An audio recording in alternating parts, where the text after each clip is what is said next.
बच्चों, आज हम आपकी पाठ्य पुस्तक आकृति के पाठ 1 का अभ्यास कार्य पृष्ठ संख्या 10 पर करेंगे।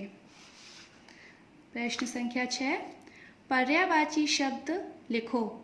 पर्यायवाची शब्द आपने पिछली कक्षा में पढ़े थे ना।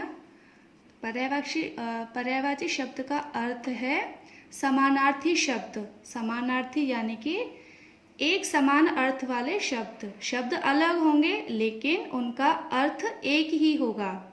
जैसे फूल, तो फूल का पर्यायवाची शब्द क्या होगा? पढ़ा था आपने पिछली कक्षा में।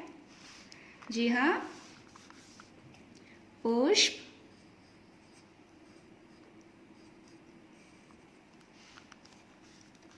सुमन, कुसुम।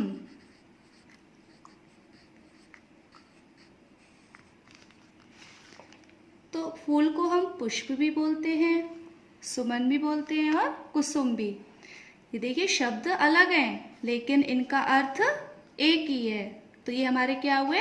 पर्यायवाची शब्द। तो आगे के ये आपको अपनी किताब में स्वयं करने हैं। प्रश्न संख्या 7, समान लय वाले शब्द लिखो। समान लय वाले शब्दों का अर्थ होता है बेटा कि जो शब्द हमारा दिया गया है उस शब्द से मिलता जुलता शब्द। जैसे मान लीजिए कोई शब्द है काला, एक शब्द है काला।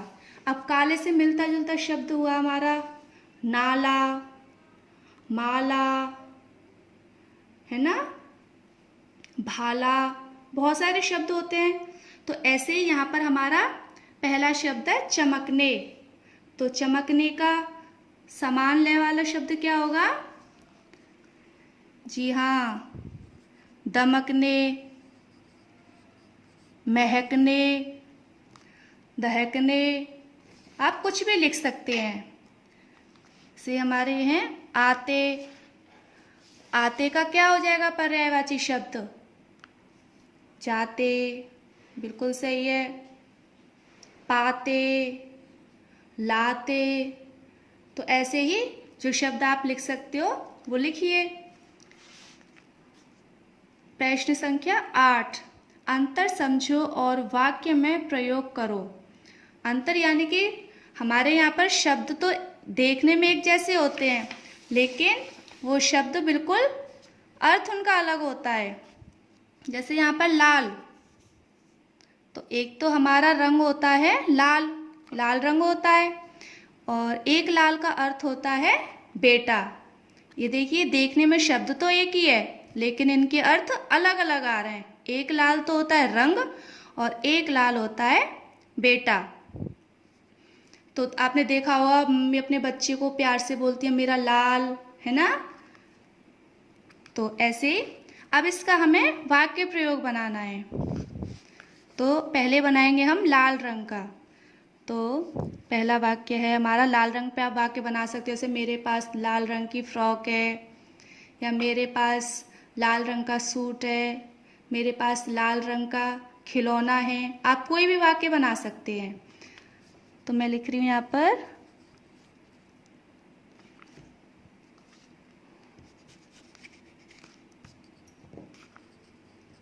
मेरे पास लाल रंग की फ्रॉक है। ठीक है। अब दूसरा शब्द है लाल। लाल यानी कि बेटा। तो इसका लिखेंगे राम का लाल। लाल यानी कि बेटा इसमें दिया है ना, इसमें लाल को हम बेटा बोलते हैं। राम का लाल बहुत मेहनती है ना।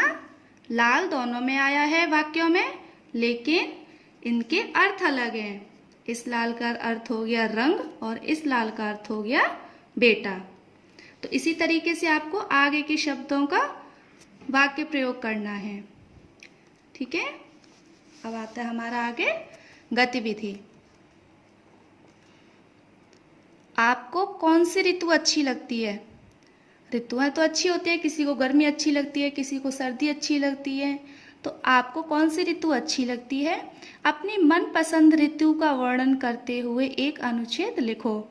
तो आपको जो ऋतु अच्छी लगती है उसके बारे में आपको अपनी किताब में लिखना है। ठीक है बच्चों, बाय।